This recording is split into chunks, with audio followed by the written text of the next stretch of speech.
السلام علیکم خواتین و حضرات، میری طرف سے اور پوری سما ٹیم کی طرف سے آپ سب کو عید مبارک. میں ہوں غزال احمد، آپ کا ہوسٹ، اور ہم سب تو عید منا ہی رہے ہیں، لیکن کیا یہ خوشیاں ساری مناتے ہوئے ہم ان لوگوں کا سوچ رہے ہیں جن کے بارے میں ہم پورا سال کھینچا تانی کرتے رہتے ہیں، گھسیٹا گھسیٹی چل رہی ہوتی ہے، ان پہ سارا ٹائم ہم تنقید ہی کر رہے ہوتے ہیں، کرٹیسائز کر رہے ہوتے ہیں، کبھی ان کی مووز کو، کبھی ان کی اسٹریٹجیز کو، کبھی ان کی انڈیویجویلٹیز کو.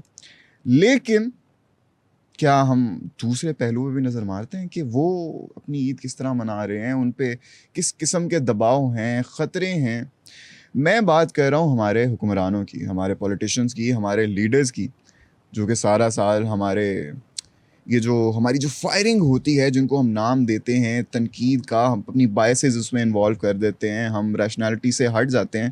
لیکن کیا آپ کو پتہ ہے کہ ہمیں تو عید پہ تھوڑا بہت کہہ لیں کہ خطرہ ہوتا ہی ہے، کچھ کو لگتا ہے، لیکن وہ جو ان کو خطرہ ہوتا ہے نا، ان سے اس خطرے میں اور ہمارے خطرے میں زمین آسمان کا فرق ہے. ان کو لٹرلی جان کا خطرہ ہوتا ہے. اب یہ ان کو خطرہ ہوتا ہے کس طرف سے؟ ہماری طرف سے تو نہیں ہو سکتا. تو پھر آخر اس خطرے کی وجہ کیا ہے؟ یہ ہوتا ہے جی ان کو طالبان کی طرف سے کہہ لیں آپ، شدت پسندوں کی طرف سے، ایسی جو بھی جماعتیں ہیں، ایسے جو بھی ایکسٹریمسٹ ہیں، ان کی طرف سے ہوتا ہے. سیکورٹی تو ہوتی ہے ان کے پاس، اچھی خاصی ہوتی ہے، لیکن پھر بھی we can not deny the fact کہ they are still in a lot of danger. تو اسی بارے میں آج ہم گفتگو کرنے جانے والے ہیں، اور ہمارے ساتھ بیٹھے ہیں میرے سامنے ہمارے جرنلسٹ مسٹر عبدالستار خان صاحب. تو السلام علیکم ستار خان صاحب، آپ مجھے بتائیں کہ یہ کس حد تک خطرہ ہوتا ہے؟ یہ وہ بات آپ نے ٹھیک کی کہ سارا سال ہم ان کو رگڑتے ہیں، سارا سال. اس کے بعد ٹھیک ہے، رگڑنا چاہیے، جو چیزیں ہوتی ہیں ان کی بنیاد پر ہونا چاہیے تھے، لیکن عید کے اوپر خیال آتا ہے کہ یار ان کی جان کو خطرہ ہوتا ہے. اس طرف کبھی کوئی لوگ جاتے نہیں ہیں یا مانتے نہیں ہیں. اگر کبھی ذکر ہو جائے، عمل تو میڈیا نہیں کرتا جی. یہ بڑی عجیب سی بات لگتی ہے. اب یہاں پر ایک بات ہے، میں شروع کرتا ہوں بات مولانا فضل الرحمان سے. جی. مولانا فضل الرحمان نے کہا کہ میں آندھی طوفان بن کے آؤں گا، میں اس موجودہ سیٹ اپ کے خلاف یہ کروں گا، وہ کروں گا، پھر اس آندھی کو روکا نہیں جا سکتا. تو مولانا فضل الرحمان صاحب جو ہیں JUI کے سربراہ ہیں، 2-4 دن 10 دن پہلے تک تو بڑے آرام سے وہ ایک جو سیاسی کنبہ ہے اس میں بیٹھے ہوئے تھے. پچھلے 10 سال سے بیٹھے ہوئے تھے، 20 سال سے بیٹھے ہوئے تھے، 30 سال سے بیٹھے ہوئے تھے. اچانک پتہ نہیں ان کو کیا ہوا، انہوں نے ایک اسٹیٹمنٹ دیا. وہ جو ہی انہوں نے اسٹیٹمنٹ دیا تو جو ان کی سب سے مخالف جماعت تھی نا، اچانک ان کے دل میں پیار آ گیا مولانا فضل الرحمان کے لیے. پھر جفیاں پپیاں پائیاں. پیار تو پھر اچانک ہی ہوتا ہے. ایسا پیار 2 منٹ کا ثابت اگر ہو جائے کہ کل کلام کو مولانا فضل الرحمان کے منہ سے کچھ اور نکل جائے، پھر وہ پیار ختم ہو جائے گا. پھر کیا کہو گے کہ پیار ایسے ہی ختم ہوتا ہے؟ وہ پھر وہ دوسری نوعیت کا پیار ہوگا. کون سی نوعیت کا پیار؟ وہ ہم بعد میں بتائیں گے. پیار ایک ہی نوعیت کا ہوتا ہے، دوسری نوعیت کا نہیں ہوتا. اس پیار کو میں کیا نام دوں؟ یہ میری بجائے نا کسی مونس کو بٹھایا ہوتا، وہ تمہیں بڑے اچھے طریقے سے بریف کر سکتی تھی. مجھ سے پوچھ رہے ہو کہ پیار کا کیا ہوتا ہے؟ پیار کے لیے ایک الگ پوڈ کاسٹ کر لیں گے جس میں پیار کے کیا کیا پہلو ہوتے ہیں، کیا کیا اسپیکٹ ہوتے ہیں. واپس آتے ہیں مولانا پہ. تو مولانا فضل الرحمان اب حکومت کے لیے تو آندھی طوفان بننا چاہ رہے ہیں. وہ بن سکیں گے نہیں بن سکیں گے ہمیں نہیں پتا. کیمپین کی بات ہے کہ میں کیمپین چلاؤں گا، میں ریلی نکالوں گا، میں جلوس نکالوں گا، میرے ساتھ قافلہ رواں دواں ہوگا. پہلے بھی کہتے رہتے تھے. تھریٹ ہے، ان تھریٹ کا مطلب ہے کہ ان کی طرف سے اس موجودہ سیٹ اپ کو کتنی تھریٹ ہے مجھے اس کا نہیں پتا، لیکن ان کی اپنی جان کو اور ان کے قریب و جوار میں جو سیاستدان جو JUI کے ہیں وہ ٹاپ آف دی لسٹ ہیں. مطلب ان کی جان کو خطرہ. ان کی جان کو خطرہ کن سے ہے؟ ان کی جان کو خطرہ ہے طالبان سے، انتہا پسند تنظیموں سے. اب طالبان ایک نہ ذہن میں رکھیں، طالبان کے بہت سارے گروپس ہوتے ہیں، طالبان کے بہت سارے سپلنٹر گروپس ہوتے ہیں. وہ جڑے تو ہوتے ہیں نا کہیں جا کے ساتھ جڑے ہوتے ہیں، لیکن کئی چیزیں ہوتی ہیں جس میں ان کے ٹارگٹ ڈیفرنٹ ہوتے ہیں ایک دوسرے سے. ٹھیک ہے. تو اس میں مولانا فضل الرحمان جو ہے نا، وہ ٹاپ پہ جو ٹارگٹ ہے طالبان کے. اب انہوں نے مولانا فضل الرحمان نے عید بھی منانی ہے. بڑا حوصلہ ہوگا مولانا فضل الرحمان کا کہ ایک طرف انہیں پتہ ہے، اگر میں کہہ رہا ہوں تو مولانا فضل الرحمان کو خود نہیں پتہ کہ ان کی جان خطرے میں. ہر ٹاپ آف دی لائن وہی ہے. 101%، 1001%، 2001%، 5001% مولانا فضل الرحمان کو پتہ ہوگا کہ ان کی جان کو خطرہ ہے ایکسٹریمسٹ سے، انتہا پسندوں سے. اب وہ ایک جگہ پر یہ ہے کہ اب وہ حکومت کی طرف جا رہے ہیں. بڑا عجیب سا لگتا ہے کہ وہ جلوس لے کے نکلیں گے, ریلیز لے کے نکلیں گے, ایک قافلہ لے کے نکلیں گے. سب سے جو ولنریبل سپاٹ ہے مولانا فضل الرحمان کے حوالے سے ہی چلو بات کر لیں, وہ ان کا جلوس ہے, ان کا جلسہ ہے, ان کا قافلہ ہے. اب مولانا فضل الرحمان وہ جلوس جلسہ اگر میں کہہ رہا ہوں تو مولانا فضل الرحمان کو خود بھی پتا ہوگا کہ یہ جلوس جلسہ قافلہ جو ہوتا ہے نا, یہ ولنریبل سپاٹ ہے. یعنی کہ انتہا پسند تنظیمیں ان کو موقع مل سکتا ہے کہیں. بالکل ٹھیک ہے, ان کو پتا ہوگا. اب وہ کیسے اس کو ایوالو کرتے ہیں, کس طرح سے کرتے ہیں, یہ بات کی باتیں ہیں. اس کے بعد یہ ہے کہ ایک صاحب ہیں جو ہمارے 3 دفعہ پرائم منسٹر رہ چکے ہیں. کون ہے یار؟ میں نام جانتا ہوں لیکن میرے ذہن میں نہیں آ رہا. لیکن 3 دفعہ آج تک ملک میں کوئی بھی وزیر اعظم نہیں رہا. 3 دفعہ رہ چکے ہیں. موسٹ پروبلی ان کا نام میاں نواز شریف ہے. شریف آدمی کوئی. ہاں, شریف نام کے دیکھو, شریف آدمی اینڈ شریف 2 ڈفرینٹ چیزیں. بے شک. ٹھیک ہے نا. آپ نے شریف آدمی کہا بھی ہے لیکن بڑا طنزیہ انداز میں کہا. آپ کی اینک بھی بتا رہی تھی, آپ کا چہرہ بھی بتا رہا تھا, آپ کے بال بھی بتا رہے تھے. یہ جو اس وقت آپ ایسے سے کر رہے ہیں نا, یہ بھی بتا رہے ہیں. نہیں, یہ تو مجھے خارش ہو رہی تھی. خارش اسی وجہ سے ہوئی ہے کہ آپ نے ان کو شریف کہا ہے. تو میاں نواز شریف صاحب کے ساتھ ایک بڑی عجیب قسم کا سلسلہ. جب تیسری مرتبہ میاں نواز شریف صاحب وزیر اعظم بنے نا, تو پہلی جو عید تھی نا, پہلی عید کے موقع پہ انہوں نے عید بڑی کھل کے منانی تھی. لوگوں کے ساتھ جن کو وہ جانتے ہیں, جنہوں نے ان کو جاتی عمرہ جا کے ملنا تھا, کھل کے جفیاں شپیاں گلے ملنا تھا. عید والے دن ایسے ہی ہوتا ہے. بالکل. اچانک پتہ چلا کہ جی سیکیورٹی تھریٹ آ گیا کہ جناب آپ کی جان کو تو خطرہ ہے. انتہا پسند جو ہے نا آپ کی تاڑ میں بیٹھے ہوں گے, اور عید کے موقع پہ زیادہ تاڑ میں بیٹھے ہوں گے. لو جی, میاں نواز شریف کی, میاں شہباز شریف صاحب کی, شریف خاندان کی آلموسٹ وہ عید عجیب و غریب عید تھی کہ پہلی عید ہے جب وہ حکمران بنتے ہیں. بڑا بھائی وزیر اعظم ہے, چھوٹا بھائی جو ہے وہ چیف منسٹر ہے. تو یہ بڑا عجیب سی سچویشن بن جاتی جس میں ایک سلسلہ ہوتا ہے. اس دن جاتی عمرہ میں کئی تقریبیں جو منعقد ہونی تھی وہ کینسل کر دی جاتی. یعنی کہ باقاعدہ ایک جگہ پہ یہ تھا کہ آپ نے گلے ملنا تھا. لوگوں سے ملے ضرور ہیں لیکن ایک بڑے طریقے سے ملے ہیں. اس کے بعد یہ ہوا لمیٹڈ لوگوں سے. اس کے بعد یہ ہوا کچھ میٹنگیں جاتی عمرہ میں ہوئی تھی. ابھی ہائی پروفائل میٹنگیں نہیں تھیں جس میں بڑے بڑے لوگ تھے. مثلا آفیشیل مشینری جو ہوتی ہے وہ تھی, جس میں ملا جا رہا تھا کہ یار اس کو کسی طرح کیسے کیا جا سکتا ہے, یہ عید ساڑی خراب کرنی ہے. عید تو خراب ہو جاتی ہے اگر آپ کو یہ پتہ لگے غزال کہ آپ کی جان کو خطرہ ہے, اور فلانی انتہا پسند تنظیمیں جن کی وجہ سے آپ کو خطرہ ہے, تو آپ کی میرے خیال عید تقریباً ختم ہو چکی ہوگی. بالکل. ایک آبویس بات ہے, صرف آپ ہی نہیں, کوئی بھی ہو, میں بھی ہوں یا کوئی بھی ہو. تو میاں نواز شریف کے ساتھ یہ ہوا. اب اس میں چلتے ایک دھرنا ہوا تھا 2014 میں, اس کے روئے رواں تھے عمران خان صاحب. وہ دھرنا بڑا کہتے ہیں کہ پاکستانی تاریخ کا سب سے لمبے عرصے کے لیے دیا جانے والا دھرنا تھا, جو کہ پتہ نہیں 125 دن 126 دن 127 دن, میں ایگزیکٹلی بھول گیا ہوں کتنے دن تھے, لیکن 125 دن سے زیادہ ہی تھے, 125 دن سے کم نہیں تھے. اچھا, اس دوران عید آتی ہے. جب دھرنا چل رہا تھا عید آ گئی. اب کیا ہوا کہ عمران خان صاحب کے پیچھے تو ماشاءاللہ اسٹیبلشمنٹ تھی, ہر طرح سے محفوظ تھے. حکومت بھی بالکل بے بس تھی, حکومت بھی کچھ نہیں کر سکتی تھی. حکومت کو بھی پتا تھا پیچھے اسٹیبلشمنٹ کھڑی ہے, پیچھے فوج کھڑی ہے.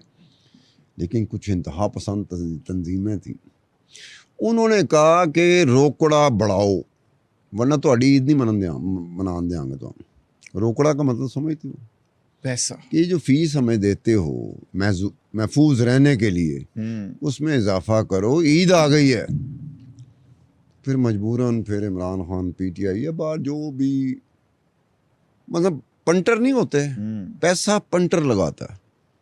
میں نے آپ کو اشارہ کر دیا, آپ میرے پنٹر ہوں, میں سیاسی جماعت ہوں یا سیاسی جماعت کا سربراہ ہوں. میں نے آپ کو اشارہ کر دیا, یار دیکھو ذرا.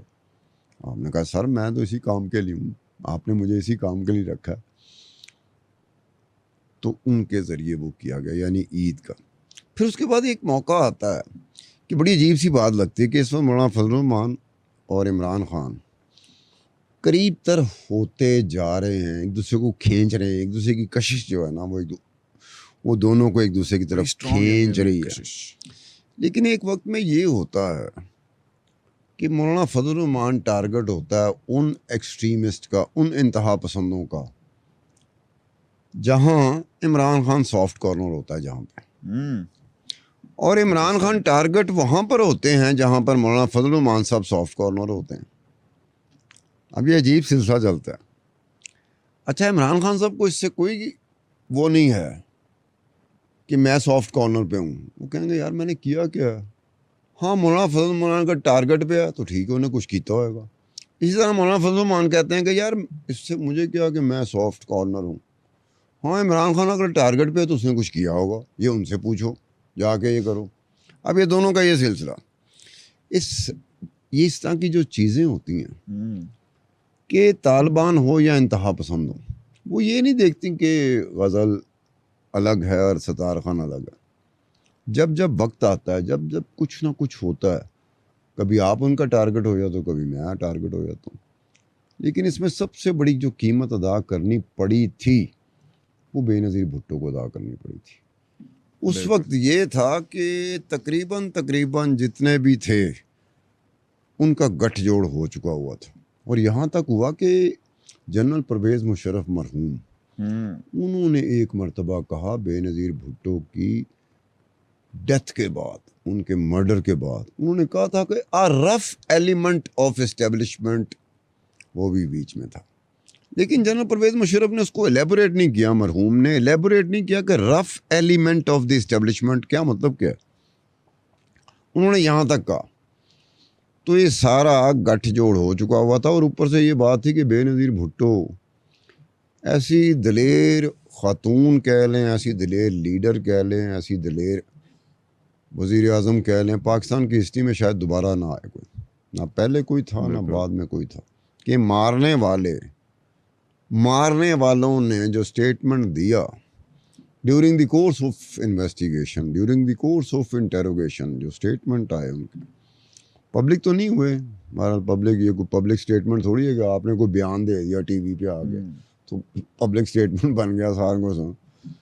یہ انویسٹیگیشن ہوتی ہے, کئی حصے لوگوں کو پتہ ہی نہیں چلتے. کیا اسٹیٹمنٹ تھی وہ اسٹیٹمنٹ جو مارنے والے تھے نا, القاعدہ ہو جائے, طالبان ہو جائے, ان کا گڑھ جو مارنے والے کہتے تھے, میجر صاحب تھے جو پکڑے گئے تھے, انہوں نے کہا تھا کہ جی ہم سمجھ چکے تھے کہ ہم کامیاب ہوں گے, بے نظیر بھٹو کو مارنے میں ہم الٹیمیٹلی کامیاب ہو جائیں گے, کیونکہ بے نظیر بھٹو ایک دلیر عورت ہے, یہ نکلنے سے باز نہیں آتی, یہ ریلی کر رہی ہوتی ہے, جلوس کر رہی ہوتی ہے, جلسہ کر رہی ہوتی. ٹھیک ہے, یہ ریٹائرڈ آرمی کا افسر تھا, میجر تھا, جو القاعدہ میں جا چکا ہوا تھا, جو بائی چانس پکڑا جاتا ہے, اور بے نظیر بھٹو کے مرڈر کے 6-7 سال بعد اس کا جو انویسٹیگیشن, انکوائری, انٹروگیشن ہوتی ہے, اس میں یہ بات آتی. انہوں نے کہا ہم اسی وجہ سے امید پہ تھے کہ ہم ایک نہ ایک دن بے نظیر بھٹو کو مار دیں گے, کیونکہ یہ نکلنے سے باز نہیں آ رہی. ٹھیک ہے, اب دیکھو مارنے والا کیا کہہ رہا ہے کہ ہمیں امید کس چیز کی تھی. 3 ایسی اٹیمپٹس تھیں جو فیوٹائل اٹیمپٹس جیسے ہم نہیں کہہ سکتے, ہم یہ کہہ سکتے ہیں کہ وہ ایگزیکیوٹ نہیں ہو سکی تھی, بے نظیر پہ ہو چکی تھی, جس کا بے نظیر کو خود بھی پتا تھا کہ ایگزیکیوٹ نہیں ہو سکی. مارنے والوں نے کہا کہ یہ ہم تو بڑے آرام سے بیٹھے تھے کہ یہ ناکام ہوگا, یہ ناکام ہوگا, یہ نہ, ہم ایک دن کامیاب ہوں گے کیونکہ یہ نکلنے سے باز نہیں آ رہی. اور انہوں نے کہا تھا شی از اے ویری بریو وومن, جس کو پتہ ہے کہ تھریٹ ہے, خطرہ ہے, طالبان کہیں سے, القاعدہ کہیں سے, انتہا پسند تنظیمیں کہیں سے یہ کر سکتی ہیں. تو یہ ہوگا جب مارنے والا, جب آپ کا دشمن مارنے والا آپ کو ڈکلیئر کر دے, باقی گنجائش نہیں رہتی. میں اپنے بارے میں بڑا شور مچا سکتا ہوں, عبدالستار خان دلیر ہے, میرے ہواری شور مچا سکتے ہیں, عبدالستار خان بہت دلیر ہے. ایکچولی دلیر وہ ہوتا ہے جس کو مارنے والا کہہ دے کہ یہ دلیر تھا. یہ اس کے علاوہ میں کسی یارڈ اسٹک کو مانتا نہیں ہوں کہ اپنے گھر بیٹھے بیٹھے آپ کہہ دیں گے میں بڑا دلیر ہاں جی. بالکل ٹھیک ہے نا. اب یہ چیز ہوئی تھی لامحالہ, چلو بے نظیر بھٹو کو ہم نے گوا دیا. ہم نہیں چاہتے کہ یار میاں نواز شریف ہو یا میاں شہباز شریف ہو یا عمران خان ہو یا زرداری ہو یا فضل الرحمان ہو یا کوئی اور ہو، کیوں بھئی کیوں مارے جائیں اس طرح سے؟ مارنے کے لیے ہم لوگ جو ہیں، ووٹر جو ہیں، لوگ جو ہیں، جو الیکشن والے دن ان کو ووٹ نہیں ڈالیں گے، اصل مارنا تو وہ ہے۔ میں ریجیکٹ کر دیتا ہوں، لوگ ریجیکٹ کر دیتے ہیں۔ ایک بندہ آتا ہے، وہ کہتا ہے کہ جی میں وزیر اعظم رہ چکا ہوں، میں نے لوگوں کی بڑی خدمت کی ہے، الیکشن والے دن ہم اسے ریجیکٹ کر دیتے ہیں۔ اس سے بڑی کیا ہوگی؟ اس سے بڑا انتقام کیا ہو سکتا ہے؟ لیکن وہ چیز تو ہمارے پاس رہنی چاہیے نا، اختیار وہ چیز تو رہنی چاہیے۔ مزہ آتا ہے یار، مجھے بڑا مزہ آتا ہے ایز اے ووٹر۔ میں کہہ رہا ہوں جب میں کسی کو ریجیکٹ کرتا ہوں کہ یار 5 سال میں نے انتظار کیا اس گھڑی کا، نہیں تم نے چیزیں ٹھیک نہیں کی تھی، آج میں ریجیکٹ کر رہا ہوں۔ ایک چھوٹا سا بندہ ہوں میں، ایک عام بندہ ہوں میں، ایک پرچی بیلٹ باکس میں ڈال رہا ہوں، میرا ووٹ ہے جو میں کسی اور کے حوالے کر رہا ہوں، تجھے نہیں دے رہا۔ یہ فیلنگ ہی کچھ اور ہوتی ہے۔ بالکل۔ اب یہاں بیچ میں آتے ہیں انتہا پسند تنظیم میں، وہ اپنا حساب کتاب کرنا شروع کرتے ہیں، اس کے ہمیں مخالف ہی ہونا چاہیے، چاہے کسی قسم کا ہو۔ چلیں سردار صاحب، یہ ساری باتیں تو ہم نے ڈسکس کر لی، ٹھیک ہے۔ عید کا دن ہے، نارملی میں ایسے نہیں کرتا، لیکن آج آپ بس مجھے جاتے جاتے جتنے بھی لوگ دیکھ رہے ہیں ان کو چھوٹا سا عید کا پیغام دے دیں۔ یار عید پہ صرف یہ ایک چیز دیکھنی چاہیے کہ اپنی پسلی، اپنی رینج ہمارے ہاں کسی کو دیتے ہوئے نا، یہ ہمارا مسئلہ بن گیا، ہماری سائیکالوجی بن گئی ہے، مائنڈ سیٹ بن گیا۔ ہم سمجھتے ہیں کہ شاید ہمارے پاس بہت کچھ ہونا چاہیے، پراپرٹی ہونی چاہیے، بینک بیلنس ہونا چاہیے، پیسہ ہونا چاہیے، تب ہم جا کے کسی کی مدد کر سکتے ہیں۔ لائف میں ایسے بندے بھی میں نے دیکھے ہیں جن کی اتنی سی پسلی، اتنی سی رینج، انہوں نے کہا کہ یار اتنے پیسے ہم نے بڑی مشکل سے یہ فیملی نے عید منانی ہے، لیکن ہم تھوڑا سا کم کر کے اتنے پیسے نکال کے کسی کو دے دیں تاکہ اس کی عید بن جائے۔ بالکل۔ اگر یہ عام پاکستانی ذہن میں سوچ رہے نا، یہ اسے نہیں پتا کہ وہ کتنی کہاں تک کہ اس کی مار ہوگی۔ وہ پرابلم یہ ہمارے ذہن میں ہے کہ میں سوچ رہا ہوتا ہوں کہ میاں منشا جتنا پیسہ ہو میرے پاس، ملک ریاض جتنا پیسہ ہو، پھر میں بانٹوں گا جا کے۔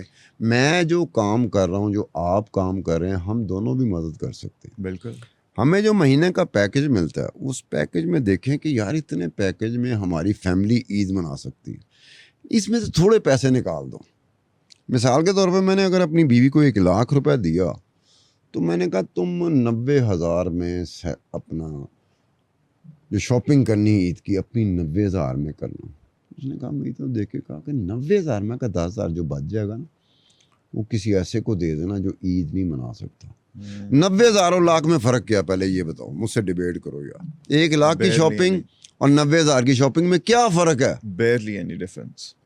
لیکن وہ 10,000 جو ہے نا، کسی کے لیے بہت زیادہ ہے، وہ کسی کے لیے خدا کی قسم عید کی ساری جو خوشیاں اس کو دوبالا کر سکتا ہے۔ بالکل۔ لیکن ہمارے لوگوں کا پرابلم ہے وہ اپنا ہی رونا روتے رہتے ہیں۔ ایک تو ہمیں رونے پیٹنے کی عادت جو پڑ گئی ہے نا، اس سے اب ہماری کوئی جان چھڑائے۔ ہم تو دعا کرتے ہیں کوئی نیک آدمی ملے، تو اگر مجھے جو بھی ملتا ہے نا بندہ، میں اس کو یہی کہتا ہوں، میں کہتا ہوں کوئی دعا کر ہمارے رونے پیٹنے کی عادت ختم ہو جائے۔ رونا پیٹنا جو ہے نا، وہ اگر یہ قوم ختم کر دے، تکلیف میں رہتے ہوئے، بڑی بڑی دنیا کی قومیں، بڑی بڑی دنیا، بڑے بڑے ممالک ہیں، ان کے لوگ خدا کی قسم انہوں نے اپنے پیٹ کو کاٹا، رونا پٹنا نہیں ڈالا۔ انہوں نے رات دن ایک کر کے ایک جگہ پہ پہنچ گیا، مسکرا کے ہماری طرف دیکھتے ہیں کہ وہ تسی تہاڈا کام میں روندے رہنا۔ ہم 60-70 سال سے رو ہی رہے ہیں، جس کو دیکھو میں ماریا گیا، بڑی تکلیف ہے، بڑا اٹھتے گا، بڑا۔ یہ جس دن عادت جائے گی، پھر قوم ذرا قوم بننا شروع ہوگی۔ ابھی تک تو قوم ہی نہیں، لوگوں کا ہجوم ہے جو بس یہی سوچتا ہے کہ میری کوئی مدد کر دے۔